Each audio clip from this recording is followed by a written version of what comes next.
Senhoras e senhores, obrigado por aguardarem. Sejam bem-vindos à apresentação trimestral de resultados do XP Infra 2 FIPE. Informamos que todos os participantes são apenas ouvintes durante a apresentação do time de gestão.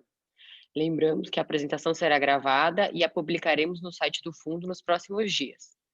O espaço de perguntas está aberto e as mesmas serão lidas e respondidas pelo time ao final da apresentação. Agora, gostaria de passar a palavra para o time de gestão da XP Asset Management. Uma excelente apresentação a todos. Boa tarde a todos. Túlio falando. Obrigado pela participação em mais um call de resultados do nosso fundo. Junto aqui comigo está toda a equipe de gestão, Eduardo Borges, André Rocha, João Cavalcante e Thomas Rainer, para responder qualquer dúvida que vocês tenham no final. Vou começar falando um pouquinho sobre a visão geral do fundo, na apresentação que a gente mandou para vocês, na página 3. Para quem é mais novato aqui como investidor, esse é um veículo de FIPE, que significa que é um veículo isento para pessoa física. Aqui são os termos gerais do fundo, é um veículo de 1,3 de taxa de administração. A gente tem como foco todos os setores que são permitidos investimentos na área de infraestrutura de FIPs e ES. Mais recentemente, a gente atingiu um marco de mais de 1.100 cotistas no fundo, e a gente vai falar um pouco mais adiante sobre as distribuições de dividendos recentes que nós tivemos. Acho que seguindo adiante, para a visão geral dos ativos, o nosso portfólio foi acrescido de mais um ativo recentemente, uma linha de transmissão que nós adquirimos debêntures de infraestrutura de longo prazo, numa linha chamada Camptiba, que é uma linha que vai de Campinas até Itatiba, aqui no interior de São Paulo, de 25 quilômetros. Mais à frente nós vamos detalhar um pouco mais dessa operação, enquanto os demais investimentos de portfólio permanecem inalterados. Só maior a nossa planta solar, a Arteon-Z, projetos que são investidos em linhas de transmissão e subestações, a Atom Energia, que é uma empresa de geração distribuída, e as linhas da LC Energia, que são projetos também de transmissão de energia. Mais à frente a gente vai detalhar um pouquinho de cada um deles, os avanços e eu acho que os principais destaques. Falando um pouco sobre cenário setorial, a gente sempre foca bastante no mercado de energia, no setor elétrico, que é onde o nosso portfólio hoje está concentrado e que a grande maioria também das empresas futuras provavelmente estarão. O que a gente gosta sempre de destacar, embora nossos ativos não tenham exposição a mercado livre, mas um pouco do que aconteceu no movimento de preços de energia. Houve bastante volatilidade recentemente, muito explicado pelo problema da pandemia. Os preços chegaram a ser negociados no mínimo, definidos pela ANEEL, né, no preço de 2020, é um preço que se altera ano a ano, e de R$ 39, R$ 40. E a gente, muito pela explicação, mais uma vez, do Covid, a queda de demanda que houve no mercado, muitos distratos no mercado livre, mas, mais uma vez, nós não temos exposição a preços de PLD. Acho que, em relação à agenda regulatória, o destaque principal, acredito ser a confirmação do leilão de transmissão agora para o final do ano, marcado para o dia 17 de dezembro, e a gente tem visto pouca demanda, né, do lado de geração, então, muito provavelmente, nós vamos ficar alguns anos aí, ou semestres, sem ver leilões de geração, leilões organizados no ambiente regulado, enquanto leilões de mercado livre, organizados por algumas distribuidoras, podem ocorrer, mas acredito que leilões organizados pela ANEEL, Ministério de Minas e Energia, a gente vai ficar algum tempo sem observá-los, até pela explicação que nós acabamos de dar aqui em relação à fraca demanda, né, da economia e, consequentemente, a baixo consumo de energia. Acho que, seguindo aqui para os principais destaques na carta do gestor, na página 8, acho que tem dois eventos que nós gostaríamos de destacar, são eventos, inclusive, subsequentes ao final do trimestre, mas aconteceram ambos no mês aqui de julho. O primeiro deles é relacionado a Camptiba. Camptiba nós realizamos, na realidade, no finalzinho de junho, então ainda dentro do trimestre, que foi a realização de investimento de R$ 22 milhões em debêntures simples, não conversíveis, desse projeto que nós já mencionamos, de 25 quilômetros. É um projeto que está em fase final de obra, então ele é um projeto pré-operacional. Nossa expectativa é que ele entre em operação no mês seguinte, agora em setembro, ou seja, será energizado, passará a receitar. É um cupom de IPCA mais 9, e depois do completion financeiro, esse projeto vai passar a ter um rendimento, a debênture de IPCA mais 7,5. É uma debênture de 20 anos, nós compramos, então, um pedaço dessa emissão, uma emissão total de 90 milhões. Então, é um papel que tem bastante aderência do ponto de vista de retorno, de risco-retorno para o fundo. É uma debênture que tem bastante índice de cobertura, então é um ativo que a gente conhece bem desde o início do projeto. Nós estamos muito próximos dos desenvolvedores, acompanhando através de engenheiros independentes. Mais à frente eu vou falar um pouquinho sobre Campitiba. Eu acho que é um evento também aqui, o segundo tópico, em relação à distribuição de dividendos. Então, esse sim é um evento subsequente. Agora, no mês de julho, nós realizamos o anúncio de mais um pagamento de dividendos, né, de rendimentos de 1,79 por cota. Com isso, nosso fundo alcançou, nos últimos 12 meses, 9,71 de distribuição por cota, que é equivalente ao IPCA mais 7,1. É aquele valor que a gente sempre sinaliza, que a gente sempre indica, que é o foco, que é o target de retorno do fundo. Então, a gente vem cumprindo com o prometido, né, com o nosso nível de retorno, e é a nossa quarta distribuição de rendimentos, que foi paga no início do mês de agosto.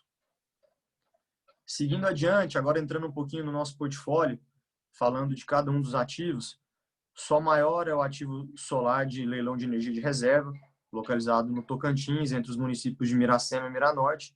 É um projeto de 6 megapico e é um projeto que recentemente a gente teve um sinistro de uma descarga elétrica no mês de abril, no dia 20 de abril, foi 100% solucionado. No mês de maio, nós fizemos a troca do transformador, um transformador que a gente adquiriu da Bahia. O projeto ficou aproximadamente 2 semanas desligado e retomou agora a geração. Então, a gente observa que a geração agora já do mês de junho foi uma geração full. A gente teve um impacto aqui no mês de abril e maio de geração, mas que essa geração já retomou. Lembrando que esse projeto nós temos 80% do equity, nós investimos 8 milhões de reais e nós temos 100% da subscrição das debêntures, que foram debêntures emitidas de 17 milhões de reais a IPCA mais 8. Então o projeto voltou à geração normalizada, a gente entrou num período inclusive da região, que é uma região de cerrado, de seca, então agora não tem mais período de chuvas, é um momento que o projeto tem bastante geração, então a gente está confiante de que a gente vai conseguir retomar essa geração que foi brevemente frustrada, aqui na página 11 vocês podem observar, né, no mês de abril e maio, que a geração caiu um pouquinho. Acho que aqui os principais destaques financeiros, a gente sempre apresenta, acho que número de receita, de EBITDA, mais uma vez o projeto vem gerando receitas conforme esperado, embora tenha essa geração um pouco abaixo do esperado por esse evento. Nós temos seguros, nós já estamos acionando esses seguros de lucros cessantes também. E mais uma vez, o impacto aqui é bem pequeno, um impacto que a gente não espera ter nenhum efeito em distribuições de dividendos futuros, até porque a gente tem a debênture tem cumprido todos os índices de cobertura dos covenants. Então, acho que em relação à Sol Maior, uma atualização rápida, um projeto pronto, já operacional já há mais de um ano, desde fevereiro do ano passado ele já está operacional, então a gente está bem contente também com o desempenho do projeto. Seguindo adiante, em relação a Arteon-Z, que são as linhas de transmissão que nós investimos num instrumento de debêntures conversíveis, lembrando que a gente fez uma primeira aquisição de 16 milhões e meio no ano passado, logo no IPO do fundo, e agora, recentemente, no follow-on de março de 2020, nós subscrevemos mais 16 milhões e meio, que totalizam aqui 33 milhões de reais, que vai nos dar uma participação de até 20% nesse projeto, uma vez que ele entre em operação. Lembrando que esse projeto a gente tem também boas notícias. Agora, no segundo trimestre, a gente teve entrada em operação de Z1, que é o projeto de Resende, uma subestação localizada no Rio de Janeiro. Então, o projeto está 100% energizado, já receitando, já recebendo as receitas anuais permitidas, as RAPs. E nós também tivemos a entrada parcial do projeto Z2, que são os projetos que têm Teresina e Boa Esperança, entraram em operação também agora no mês de maio, no início de maio. E Caxias é um projeto que ainda está em fase de obra, aproximadamente 30% a 35% de completion físico. Então, um projeto que a gente aguarda a entrada em operação nos próximos 6 meses, até janeiro de 2021, a gente acredita que esse projeto vai estar pronto. E a gente também tem Z3, que é o projeto de Itabuna, no estado da Bahia. Também tem um bom avanço de obra, avanço físico de por volta de 35%, 40%. E acho que boa notícia desses projetos é que eles entraram parcialmente em operação. Nós temos mais de 50% hoje das RAPs sendo receitadas. A gente continua recebendo o cupom de PCA mais 9,5 semestral. Então, é uma debênture conversível. Até a entrada, até a conversão, ela recebe esses cupons de PCA mais 9,5. E eu acho que tem boas notícias relacionadas também à questão financeira.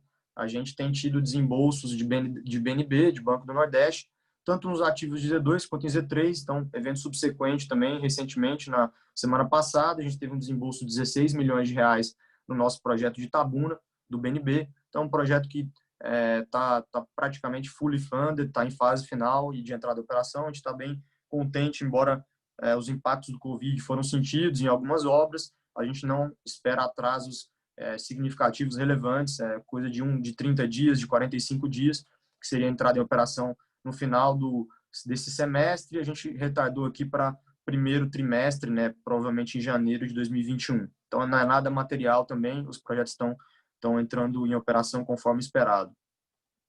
A gente seguindo adiante para a Atom GD, nossa empresa de geração distribuída, nós temos os 6 projetos originais, também não alterados, um cupom de IPCA mais 10, também um instrumento muito parecido com o de Arteon, é uma debênture conversível mediante a entrada em operação dos projetos.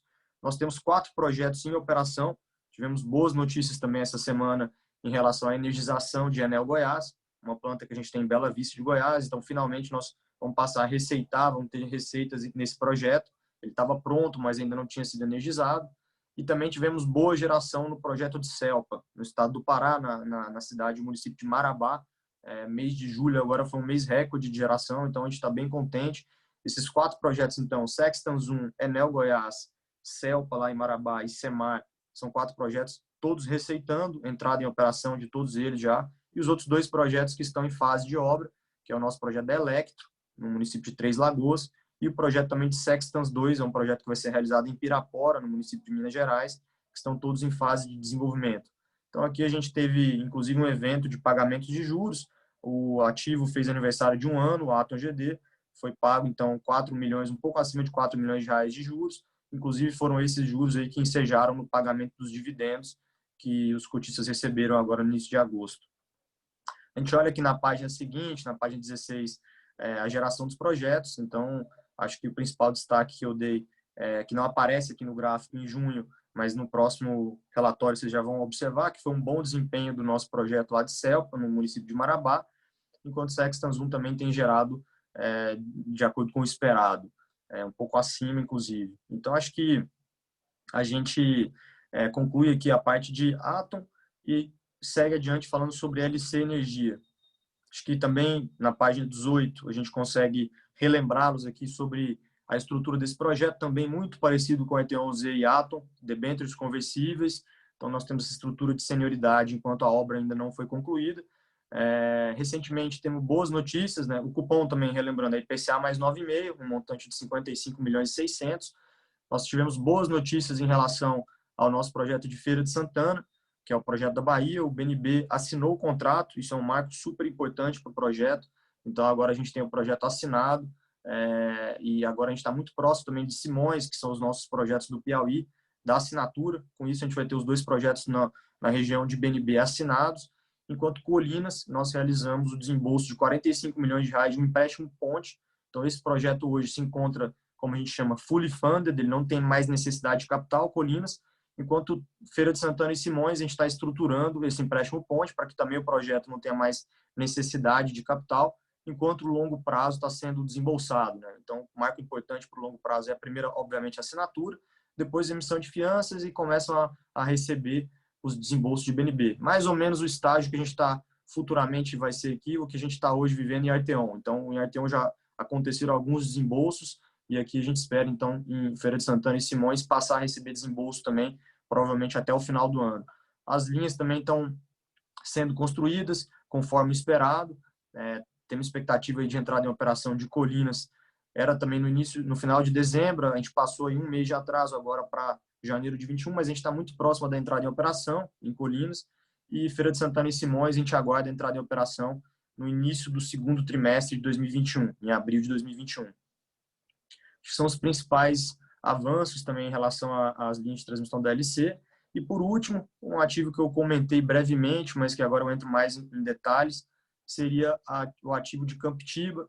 Foi uma aquisição, mais uma vez, de uma debênture incentivada, uma 12431, como é conhecida a lei, de debêntures de infraestrutura incentivadas, de 22 milhões de reais, pouco acima de 22 milhões, a um custo bastante atrativo, que vai bem em linha com o nosso alvo de retorno para o fundo, de IPCA mais 9, e a gente tem um step down para IPCA mais 7,5, mediante o completion financeiro, que acontece normalmente entre 6 meses a 1 ano depois da entrada de operação. Então, a gente espera a entrada em operação agora no mês de setembro, energização do projeto.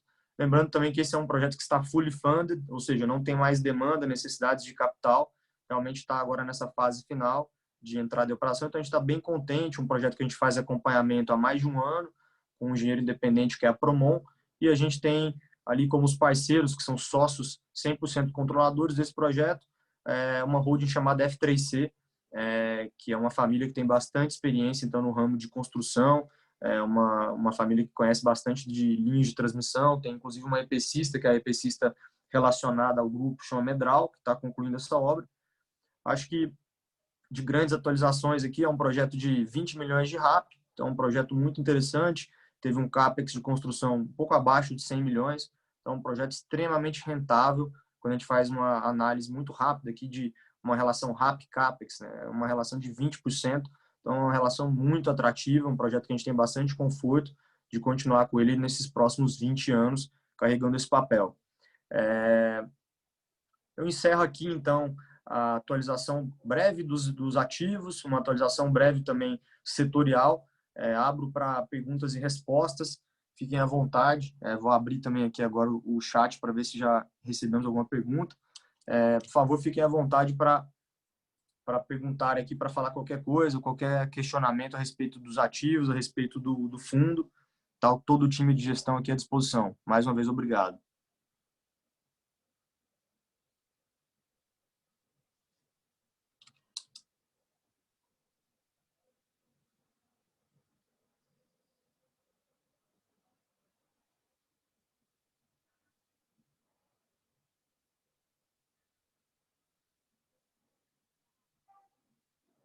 Imagino que está todo mundo feliz com o fundo, né? Está pagando IPCA mais 7, então não tem muito questionamento.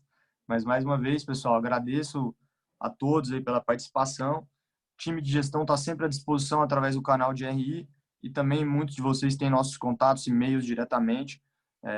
Obrigado pela confiança. Aparentemente tem uma pergunta aqui. Ótimo. Você irá abordar sobre os contratos de venda. Desculpa, Otávio, não sei se eu entendi o que você quis dizer em relação aos contratos de venda. Se puder elaborar um pouquinho mais.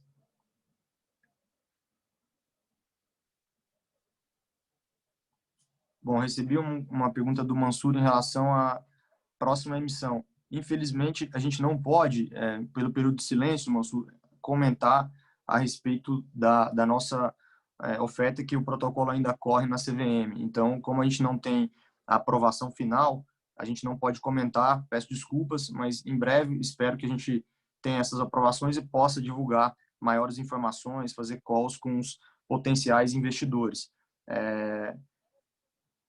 Em relação aos contratos com os clientes, Otávio, então, eu acho que eu entendi que seria os contratos de venda de energia. Desculpa, os contratos de transmissão de energia estão fechados. Sim, sim. A gente tem, lembrando, eu não sei se você está se referindo, Otávio, sobre os contratos com fornecedores, EPCistas ou o contrato de RAP, a receita anual permitida. Então, eu vou falar dos dois, né, por via das dúvidas. As nossas receitas anuais permitidas, elas são definidas nos leilões. Então, uma vez que nós participamos dos leilões, né, os desenvolvedores originais participaram dos leilões e venceram, né, o certame, a receita anual permitida ela é definida desde o início, ou seja, você tem então a obrigação de construir aquele projeto com as definições que ele tem técnicas, né? Então, por exemplo, quilometragem em linha de transmissão, equipamentos de subestação, etc. Só que você tem então a receita anual permitida daquele projeto por 30 anos já definida mediante o pagamento via disponibilidade. Então, se for uma linha que foi bem construída e se for bem operada, normalmente ela tem acima de 99% de disponibilidade, então é quase uma receita fixa. Se ela foi bem construída, se ela for bem operada, essa receita, os contratos então de venda de energia, vamos dizer assim, eles são pré-definidos no leilão. E em relação aos contratos de fornecedores, eles também já estão todos assinados, já foram todos definidos. A gente tem fornecedores aqui nos projetos, grandes fornecedores, eu vou mencionar, a, a Siemens, a General Electric, os EPCistas também dos projetos, eles já estão todos contratados. Todos os nossos projetos estão com avanço físico bastante significativo. A gente sempre faz o acompanhamento dos nossos projetos com as companhias e os projetos estão evoluindo bem. Inclusive, os pagamentos para esses fornecedores sempre são medidos, então mediante a medição de avanço físico feito, é devido ao pagamento financeiro. Então, não sei se eu consegui cobrir a sua pergunta aqui, mas os contratos de transmissão, então, tanto receitas quanto a parte de contratos de fornecedores já estão definidos. E o Otávio perguntou se a obra está dentro do cronograma. Sim, as obras estão dentro do cronograma.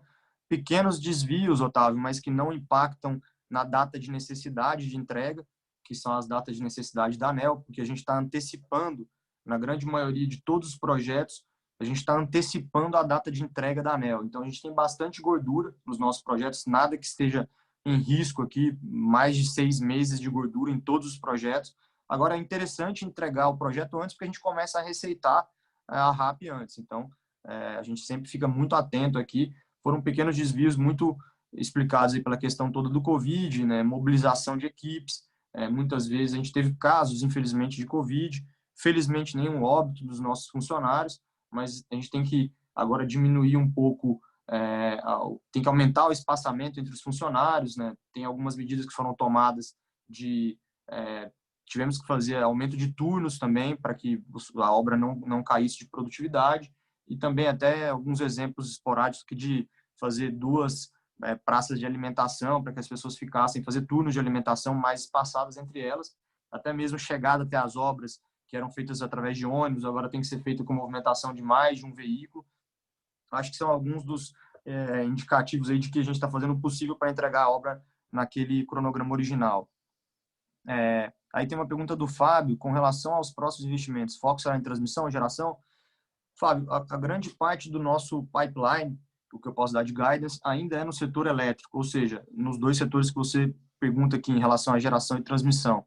Portanto, não tem nada definido, né, nada que a gente possa indicar mais concreto, mas eu sempre repito isso, são projetos que têm bastante fit do ponto de vista de risco e retorno para serem investidos aqui nesse fundo, né, no XPI 11. Portanto, a nossa expectativa, sim, é continuar bastante focado no setor elétrico. Tem uma pergunta do Júlio em relação a quem são os clientes das SPS de GD. Boa, Júlia. Na apresentação, a gente, deixa eu retomar aqui o slide específico de Atom, a gente comenta um pouco a respeito de quem são os nossos, que a gente chama no setor, né, off-takers, né, quem são os compradores da nossa energia. Nós temos alguns clientes âncora, o principal deles é a Claro, que é o cliente que tem aqui das 6 SPS, 5 contratos são com a Claro, e tem um contrato que é com a Ânima Educação e também com a Águas do Brasil, que é o contrato de Pirapora, na região de distribuição da CEMIG. Embora todos esses contratos âncoras eles são suficientes para manter o nível de retorno que a gente espera para os projetos, a gente tem aqui ainda, em alguns projetos, espaço para venda de energia adicional.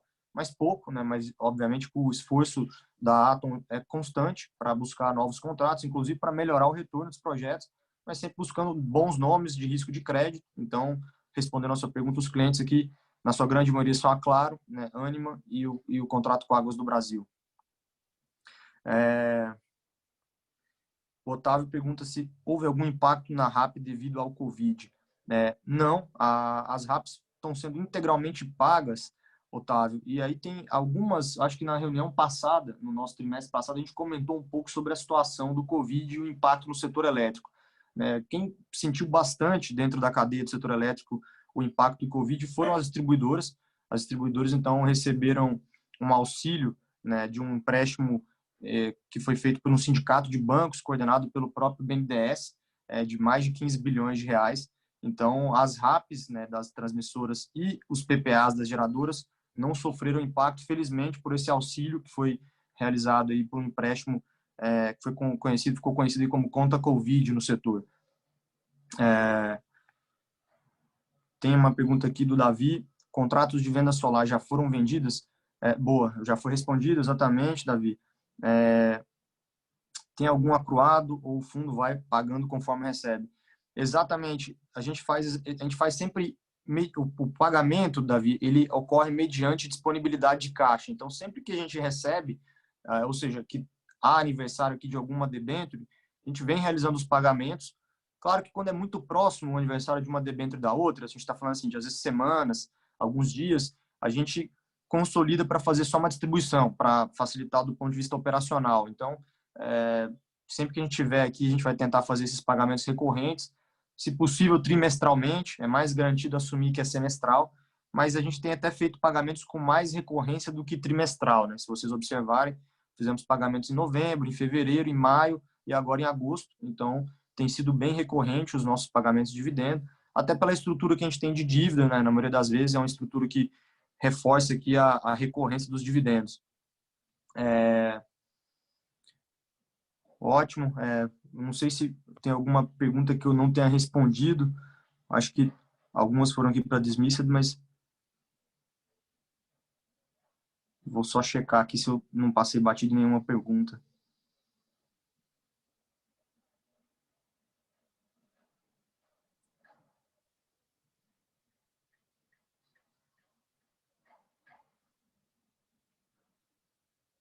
A pergunta do Otávio: você acredita que o pagamento de dividendos será mantido? A gente espera que sim, Otávio. Até a gente passa nos relatórios, né? A gente divulgou o relatório essa semana, sempre um guidance para o mercado do ano corrente, ou seja, 2020 e 2021. Então, você pode checar que a gente tem uma expectativa de manter esse nível de dividendo para esse ano e para o próximo ano. Entendi que, Otávio, você se refere à frequência. Enquanto a gente tiver as dívidas, Otávio, a frequência pode continuar essa trimestral, sim, até talvez um pouco mais recorrente. Uma vez que a gente tem essa conversão de dividend equity, aí nós vamos passar a receber dividendos, e os dividendos, possivelmente também reduções de capital, né? Mas eu acho que o mais esperado sempre são dividendos, e aí os dividendos passam a ocorrer numa base mais anual. Por isso que eu sempre indico, né, que é um fundo que certamente o ano ele é preenchido, né, e a gente sempre faz a tentativa de ter algum pagamento semestral. Então é isso. Deixa eu ver aqui, tem algumas perguntas. Se em outubro terá outra. Não consigo cravar, Davi. A gente espera que sim, né? Mais uma vez. A gente tem até um evento de um recebimento de dividendos agora no mês de agosto, referente à LC Energia. Mas, mais uma vez, a gente sempre tem que observar o caixa do fundo, né? Seja suficiente para pagar as despesas de taxa de administração, as despesas também de auditoria, de taxa de gestão. Mas a gente espera ainda assim esse ano possivelmente mais um dividendo. Acho que dá para deixar esse guidance com você. O Jorge faz um questionamento: existe uma provisão para a manutenção dos equipamentos, uma vez que a deterioração acontece um pouco acelerada, se tratando de perda de eficiência dos equipamentos? Existe sim, Jorge. A gente tem contratos de operação e manutenção em todos os nossos ativos. Então, acho que a nossa o que a gente tem de depreciação, né? Nos ativos solares tem um, um nome conhecido dentro do setor, que é o decay, né? Que é o decaimento. Então, ano a ano, as placas têm garantias de 25 anos, mas ano a ano ela pode ir perdendo até 0,5% de decaimento, né? Da capacidade dela. Mas, obviamente, que elas têm um tratamento, né? Basicamente, a operação de manutenção de placa solar é lavar a placa, né? Tem que lavar ali no mínimo umas 2 vezes por ano. Quanto mais você lava, obviamente, você deixa ela limpa, menos ofuscada. E nos nossos projetos de transmissão, também há manutenção e reparo, né, manutenções preventivas, que estão dentro dos contratos de operação e manutenção. A gente tem alguns contratos já firmados que estão em operação, por exemplo, da Arteon-Z, que são com a Cotesa, né, uma empresa bastante renomada, bem consagrada no setor. Então, não sei se eu respondi sua pergunta, mas nós temos sim essa manutenção prevista, né, que está nos modelos financeiros, e que muitas vezes ela sai no contrato aqui de O&M, né, ou seja, é um OPEX da companhia, não chega nem ser um CAPEX. Se tiver que se fazer um ativamento, né, um CAPEX, a gente sempre faz, mas muitas vezes o próprio contrato de O&M já contempla essa manutenção e reparo. Boa. Acho que vou guardar se tem mais alguma pergunta.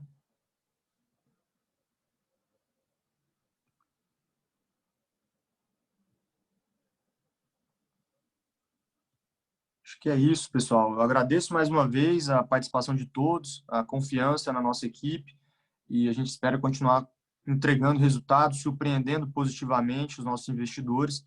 Então, mais uma vez, agradeço aqui em nome da equipe de gestão e a gente se fala em breve. Um grande abraço. Obrigado.